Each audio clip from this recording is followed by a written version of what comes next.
Hello and welcome to our 7-8 minutes of weekly Torah talk. Our guest today is Rabbi Ben Sternman, the spiritual leader of Adat Chaverim in Plano, Texas. Hello, Rabbi. Thank you for being with us.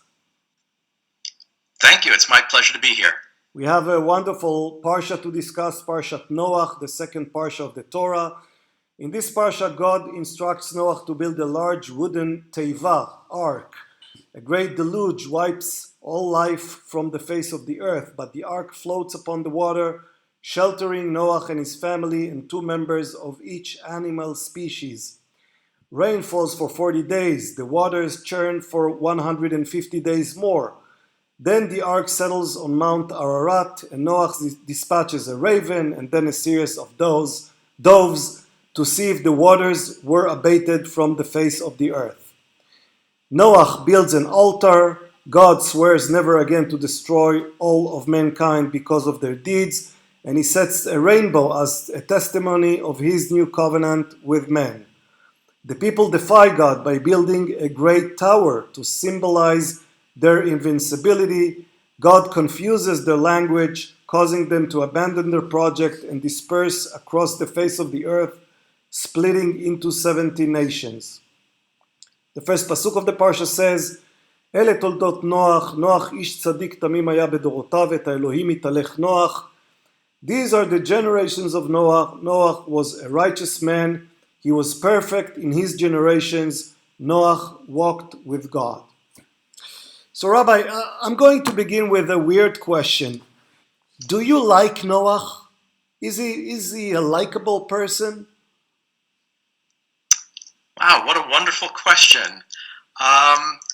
I would have to say yes. He is a likable person. I don't think he's a perfect person. I really do agree with the commentators who talk about that the idea that being righteous in his generation, it was righteous in comparison to the other people who were around him. But I do find him to be very likable and to have very real and human reactions to everything that goes on around him.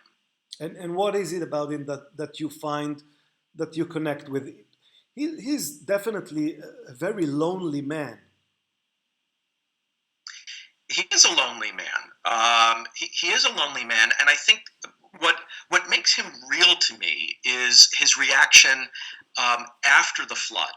That the very first thing that he does, other than speaking with God, is and worshiping God, is he goes out and he gets drunk. And I can imagine his reaction in that way, because here it is.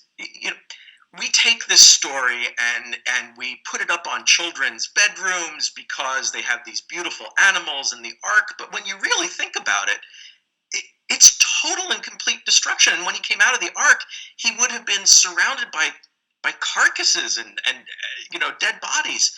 And who wouldn't have had that kind of reaction to seeing all the destruction around him? So I do find him likable. He's not perfect. He's far from perfect. But I do like the way he's very human. We tend to focus on the story of Noach when we read this parsha, but one of the things that always strikes me as interesting is the fact that we begin this story with this one person, the destruction of the whole world. He remains alone, him and his family in the world.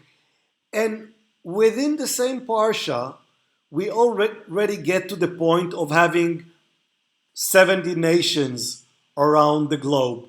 Right. The dispersion of all people into different nations. So from one person and one family to many nations, all in one parsha. What can we make of that?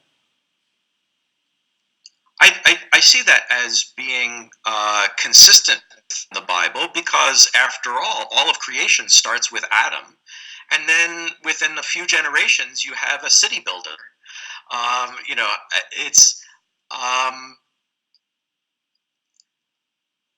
I look at these stories from a very particular point of view. I'm a Reform rabbi, and I look at these as trying not to tell us history, but to tell us moral values and the way that God wants to act with us and wants to be in relationship with us.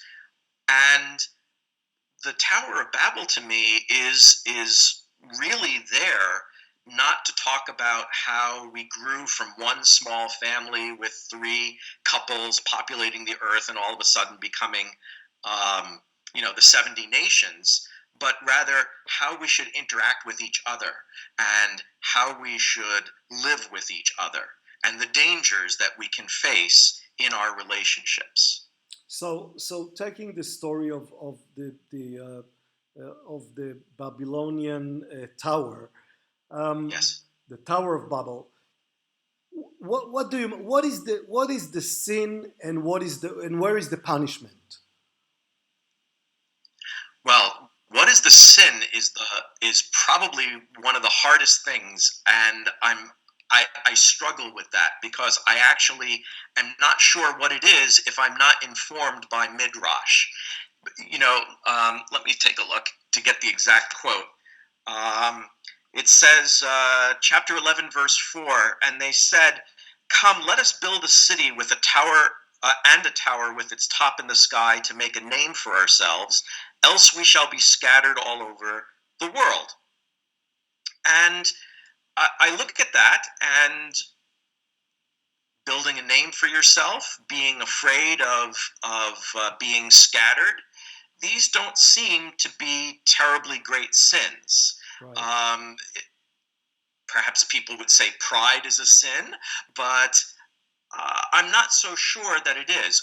We're informed by the Midrash that talk about how the purpose of the tower is to wage war against God, but it's not here in the text itself. And then when you go a little bit later, where God comes down and says, if this is how they've begun to act, then nothing they may propose to do will be out of their reach. And I guess being afraid of what humanity can do is a realistic fear, because the tools that we create and the actions that we take can go in two ways. Fire is really important for us to be able to warm ourselves, to be able to run our machines, to generate electricity, but it can also destroy entire areas, kill people, and do great destruction. And what the sin is hard for me to see precisely in the text. We have to read into it and be more careful with it to really see what the sin might have been. And what about the punishment? Is it so terrible for people to have to be formed into different nations, or maybe what we get here is a warning sign against, well, today we would say against globalism, against universalism.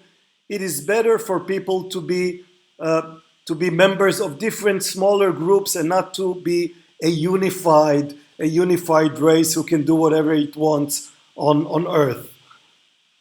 Well, so maybe you put your finger on it in that in the idea that there is a sin there, but the sin isn't being unified. It's working with groupthink. Nobody asked the question when they were building the tower, why would we be scattered? Why do we need to make a name for ourselves? Why is this necessary? It's a whole lot of work to build a tower going up into the heavens. Why would we need to do this? Nobody ever stopped and said, you know what, this is foolish. This is a waste of time. We shouldn't be doing it. So maybe the sin was the groupthink, and we do need opposing views to make sure that we have a check on our own assumptions. They made assumptions, God made assumptions, and the scattering was the result of it. So scattering people and having them as members of different nations is a technical way by which to keep them diverse, to keep them alert, to have them debate or even fight with each other and not be held hostage to a groupthink? I think that's a possibility. It's when I look at arguments that come out, especially when I'm reading the Bible, there are times where I don't even agree with myself. I have so many opposing ideas that come into it, and the idea that they could come out and say this is the only way to act. And I think if we look through history, we can see many times when people they all agreed and they got themselves into enormous problems.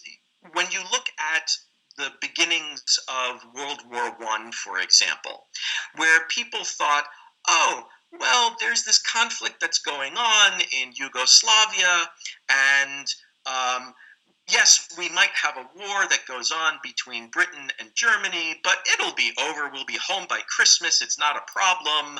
And then it turns into one of the greatest conflagrations the world has ever seen.